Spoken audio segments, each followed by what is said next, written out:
Hello again, travel is back and it's a new day. It's time to set new goals to realize new accomplishments. Myrna Daramy, a digital media optimization strategist, will discuss the COVID comeback, 3 winning strategies to bounce back and optimize your digital footprints. Simply browsing the web, even in incognito mode, can increase your digital footprint. All of us, whether we like it or not, leave a data trace every time we go online. So why not maximize it to generate more business for you and for the Caribbean? Please join me in welcoming Myrna Daramy to the stage. Thank you.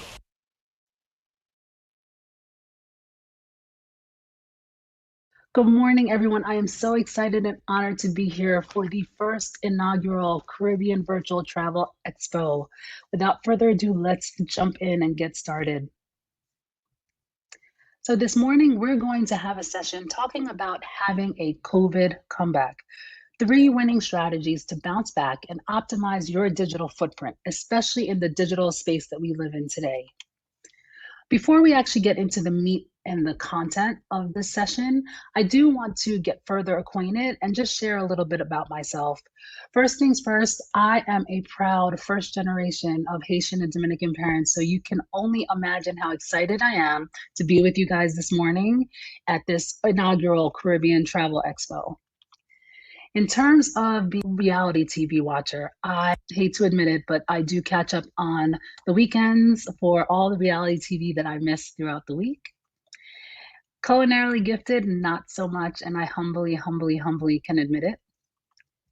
And lastly, I am Zumba obsessed, meaning that I love taking Zumba fitness classes, whether it's online, whether it's in person. But this is the one way that I find so much joy in fitness. So if any of you guys are avid Zumba people, definitely connect because I would love to know what types of routines you do, who are the favorite instructors, and so forth. So definitely connect with me on that.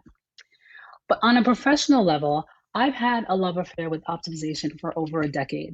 And I've been fortunate enough to educate over 500 entrepreneurs in the topic of optimization. I've actually been very fortunate enough to work with over 500 small business owners in elevating their digital footprints and creating some strong strategies so that they can elevate and connect with more customers. I've created and actually done more than 150 blueprint sessions. And what those basically are assessments of brands online. Just within the last 2 years alone, I've done over 150 of these. And just in the last 3 years, I have done over 50 speaking engagements about this topic that I love so much. All right, so let's get started. And I always like to start every one of these sessions with an exhale. And the reason why I like to do that is because tech has gotten a bad rap throughout the years. And I'm just going to put this slide up here just to kind of give you an overview of the many words and the many things that get thrown at you every time you have to think about technology. And because we live in this digital space that we're in today, there are blurred lines between your business, how you have to come and market yourself, and how you have to work within your business to be able to be working effectively and efficiently. And so technology has basically infused itself in every aspect of your world, whether it's personal and professional. So I get it. It can be very overwhelming, similar to this slide. And then you want to compound that with the fact that COVID has impacted every facet of our society to date. I mean, in terms of organizations of all shapes and sizes had to deal with some serious blows in 2020. One of the hardest hit, and I totally understand this, is the travel industry because once we all were on lockdown, it all came to a screeching halt. According to the United Nations data, Caribbean travel and tourism fell by 67% in the last year. Tourism receipts worldwide are not expected to even recover to the 2019 levels until 2023. But the good news is that there has been a resurgence now that the vaccine continues to roll out and the numbers are going down. I will say, as tragic and as challenging as COVID has been throughout the year, there's some silver lining here. I say this because after going through this experience, there has been so much resilience in how technology has been utilized in order to help us continue and gain some strength. So these are my 3 C's in terms of what I feel that COVID-19's gifts were to us in order to embrace technology. It allowed us to connect more. This was the one way that we were able to continue to connect with people and communicate with them, which is the second thing here. So it enhanced the way that we were able to communicate and keep in connection with people. And lastly, it allowed for us to establish or even create some sense of community in that whole concept of we're all in this together. And that was the only way we could do it, was through technology, was to connect and communicate. All right, so we're about to get into the meat, but before we get into the meat of this session, I want to make sure that you understand 2 premises that I start with every one of my sessions. And that first premise is to not feel obligated and not feel pressured to do all the things. There are so many things out there that you can be doing in your business when it comes to technology and when it comes to optimizing your brand. But if you were to try to do all those things, I'm guaranteeing it would not only burn you out, but it would not be possible. So I want to just clear the elephant out of the room and say, you are not obligated to do all the things. All I ask is that you do a few things well, and that will serve you 10 times better than trying to do it all. The other thing and the other premise that I always want to lead with whenever I'm doing these sessions is a famous quote that Stephen Covey created, which is begin with the end in mind first. The reason why I put this out there is because so many times I see business owners do things without a clear objective as to why they are doing it. They are doing it simply because they see someone else doing it, simply out of fear, simply out of just haphazard reactivity to trying to create some kind of action in their business without really noticing whether or not it's important or it's something that is actually a goal in their business. Speaking of the end in mind first, here are my hopes for you by the end of this session. I'm hoping that you're going to gain a fresh new insight of how digital consumers use the web in order to qualify vendors. I'm hoping that you're going to have a solid grasp of your digital footprint and a mindset shift towards my proven holistic framework that works and that I use with every single one of my clients. I'm hoping that you're going to leave with a deeper understanding of where you should spend your energy and your efforts in order to up-level your customer experience. And lastly, I'm hoping that you're going to leave with a feeling of empowerment, knowing that you're equipped with at least 3 powerful takeaways that you can implement right now that will not only elevate your customer experience, where they're not going to just give you raving reviews, but they're going to sing your praises to their friends. All right, so let's set the stage, okay? We're talking about digital and your digital footprint. So in order to understand your digital footprint, let's just talk about what a digital landscape looks like. And so the digital landscape of your footprint looks just like this. It is first that you have browsers that you access in order to get to the web. And then you have what I call your digi home. This is your website. This is the core to how you present yourself online. One of the most important aspects or pieces of real estate that you have on the web. And then you have your network, and this network is both online and offline. So these are the travel agents that you connect with, the communities that you're connected to or you're a part of, both on and offline. And then we have the search engines. These are the things that try to organize the content that's all out there on the web to try to connect those dots. So when people are looking for information, they can find you. Then we have third-party website platforms. These are the TripAdvisors, the hotels.com, travel agency sites, Expedia, Airbnb, Kayak. You guys know all of the resources that are out there that allow for people to book any type of travel. But these are these platforms where you can actually get credibility. You can actually be deemed as an established leader in the industry. So these are very important in terms of your digital footprint because they allow for you to elevate and reach more audiences. And then lastly, we have your social media touch points. These are the things that allow for people to engage with you, to connect with you, to value you, and actually have experience with you and your brand and what you bring to the table in terms of being a service provider in the space of travel. We talked about the digital footprint, and now let's talk about the digital consumer, because I do believe that post-COVID, our consumer behavior has shifted. And it shifted into a space where experience is now everything. The digital consumer today values what type of experience they're having with you online, and they will actually use that experience as a gauger for whether or not they want to continue to engage or to pass. They expect more now. They're expecting you to show up where they are. They're expecting you to show up with the information that they're looking for. And it's very important for them because this actually allows for them to determine the perceived value of what they're going to experience even further.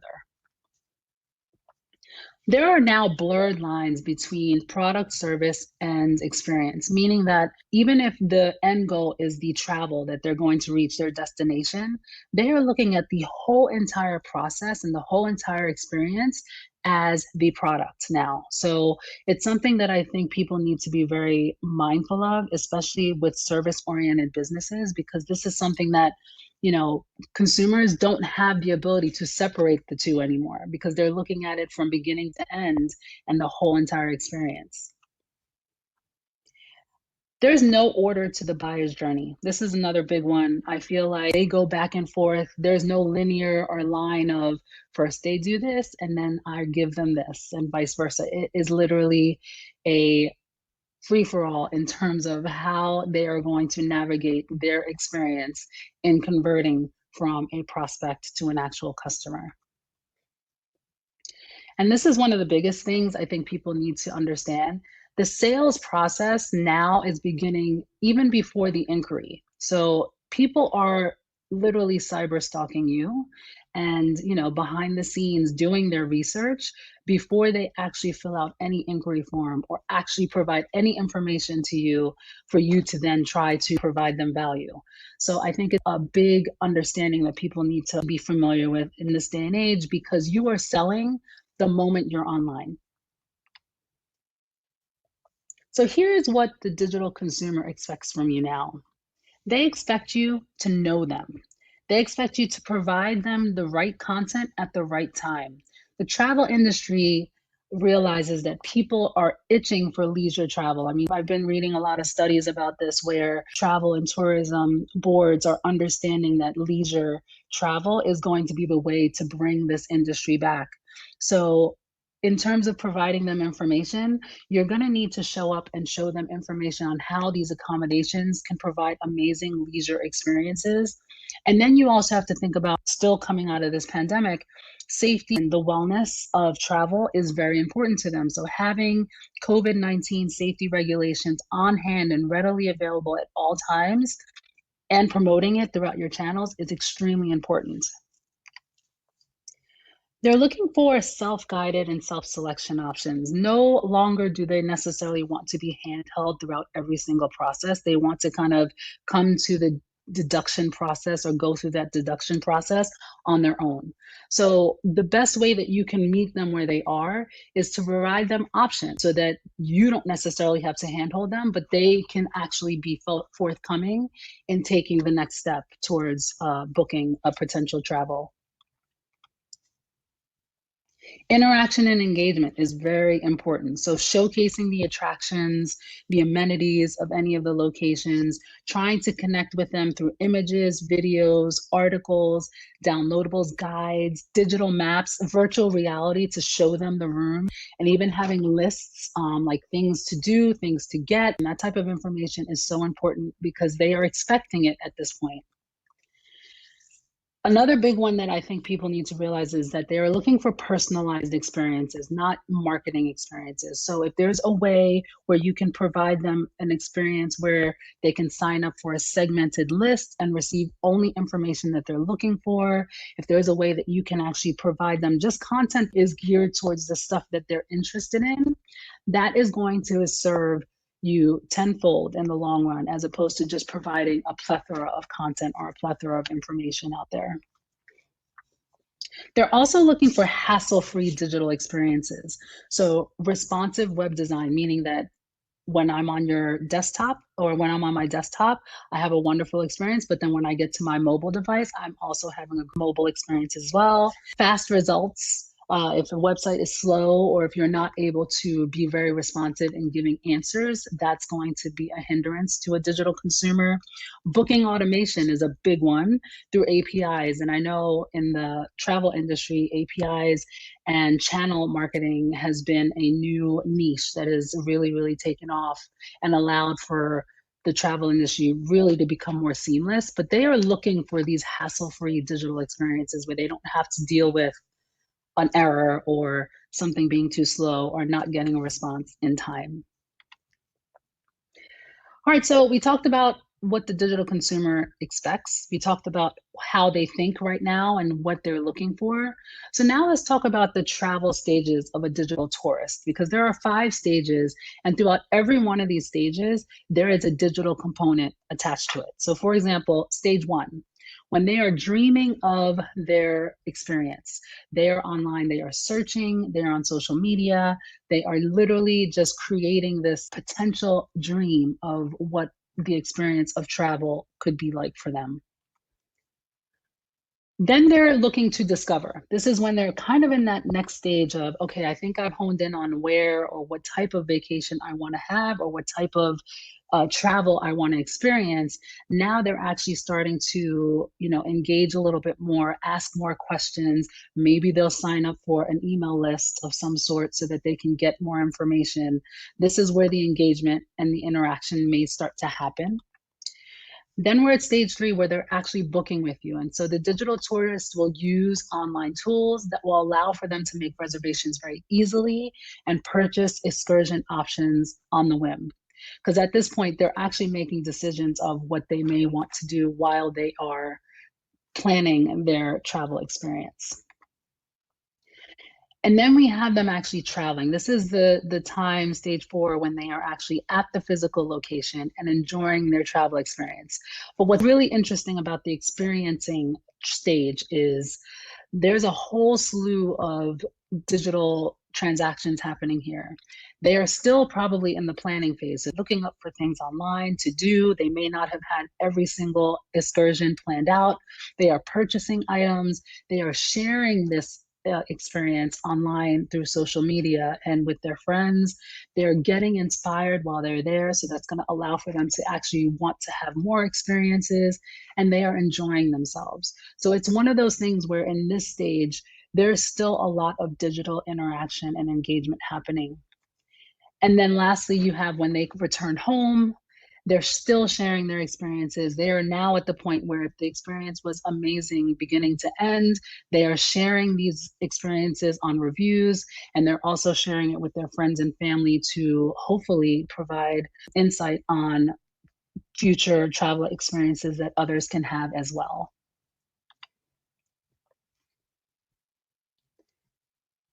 So if there's one thing that I can hope that you take away from this session, it's that selling doesn't start when your prospect fills out that inquiry form.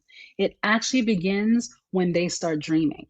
So what that means is you need to have a solid digital footprint, and you need to understand that there's this digital dance that happens between you and a digital consumer, especially in the beginning stages of before they become a client, and that you're going to have to continue this dance throughout the whole entire experience of them from beginning to end.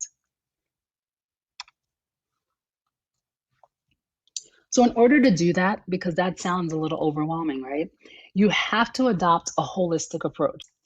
And that holistic approach is my framework, which is called the Digital Media Optimization Framework. And it is comprised of 4 components. The first is content management strategy. Second is search engine marketing. Third is social media strategy. And then the last and very important one is search engine optimization, also known as SEO. Now, we have only a few minutes in this session, so I'm not going to go into every single one of these very deeply, but I am going to give you at least 3 winning strategies that you can implement today that will help elevate and optimize your digital footprint and have lasting results. So first things first, content management strategy. What does that mean? That is basically all of the content that you are publishing and putting out there into the web. And so my number 1 winning strategy here is to create what's called digital cohesiveness. And what I mean by that is when someone approaches your brand online, they may not come to your website or your DigiHome first. They may go to your Instagram account, they may go to Pinterest and discover you. You want to make sure that you're not sending mixed messages and that your brand is very cohesive, whether it is visually cohesive with like similar images or the coloring and the branding, or it's the messaging that you're sending to make sure that whatever you're providing in terms of messaging for content, it matches what you're also providing on other social media platforms or digital touch points. And you also want to make sure that your digital name is very similar. Like the last thing I would want is for someone to be confused on whether or not they're actually at your other digital touch point space because the name is confusing to them. I am not going to go into this into detail because I know this is a lot, but I'm putting this up and you can take a screenshot of it. And I will also say I have a little special gift for you that has this information as well. But here are some other content management strategy tips. One of the biggest ones I will say, which is incredibly huge, especially because we talked about it, the digital consumer expects you to know them. So you really understand their journey. Okay, so search engine marketing, that is all about when you pay for ads or you pay for a sponsorship in the name of your business or your brand will show up in a listing higher or more pronounced than any other business that could be a competitor. We're not even going to go into this because this is a whole other world, but I do want to make sure you understand one thing when it comes to search engine marketing, and that is that it is not the same as search engine optimization. Anything you pay for is search engine marketing. SEO is free and it's organic. All right, so social media strategy. This is all where I think a lot of people spend time, but I'm going to share my second winning strategy here with you. And that winning strategy is to make sure if you are promoting that you are on several different digital touch points, the last thing that I would want is for when they are on your website or your DigiHome, that you list all of these places that you're located or that you're engaging, and then they go to those pages and they haven't seen you post anything there since 2018. So my rule of thumb, and this is something that I see all the time, is that not that I want you to delete the platform, I want you to make sure that it is cohesive with your brand and you have an omni-channel approach, but I want you to delete it off of your website. The last thing you want to do is take someone who gets to your website away to a platform that you are not engaging and not creating an amazing experience. Here's a snapshot of some social media strategy tips. Again, I'm not going to go through all of these due to time, but I will say one of the big things you'll see here, a common thread, is to study and understand the buyer's journey. Also to use the keywords that they use in order to connect. You'll see that again as a common thread throughout all of these different components.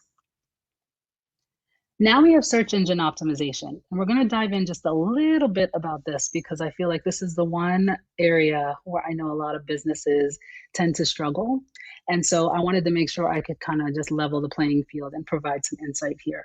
So what is search engine optimization? Search engine optimization is the art or technique, and specifically I use the word art here because it is not clear line of direction that you use in order to drive organic, meaning free traffic to your website in order to obtain a high ranking position on search engine result pages such like Google, Bing, or Yahoo.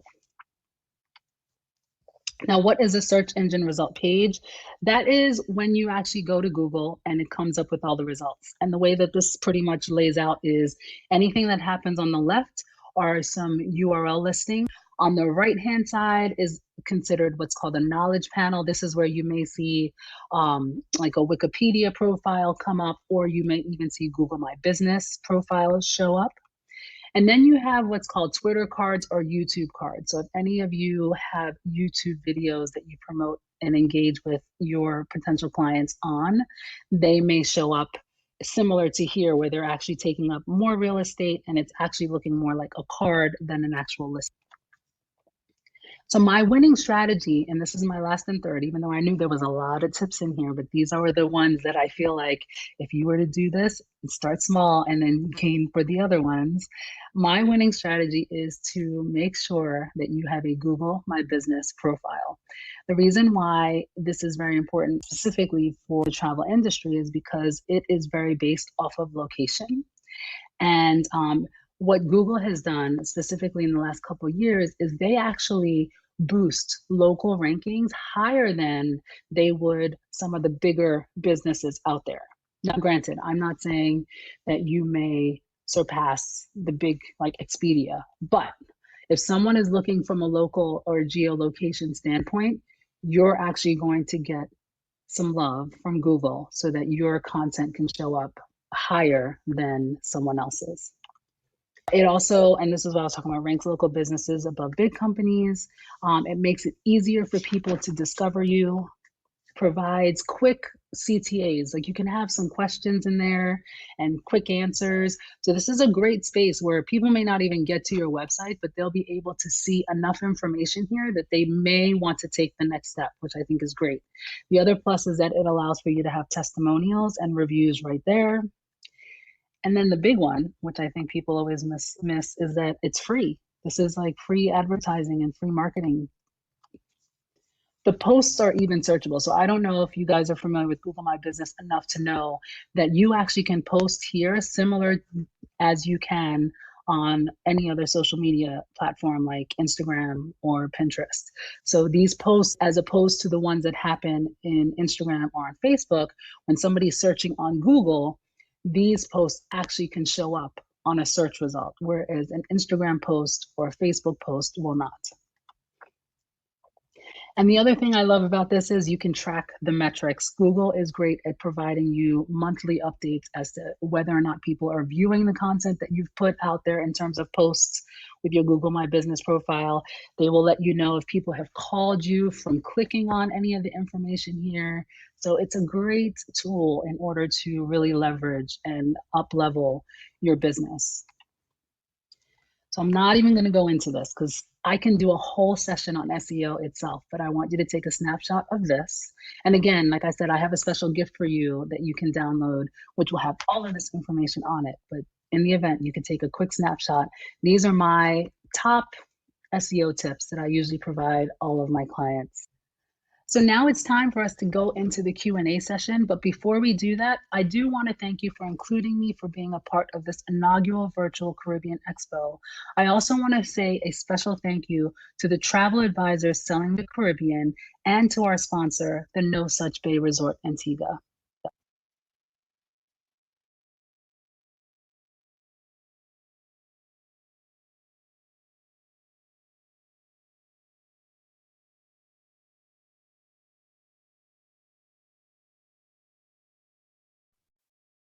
Hello, everyone. I've been in the chats trying to multitask as you guys were asking questions.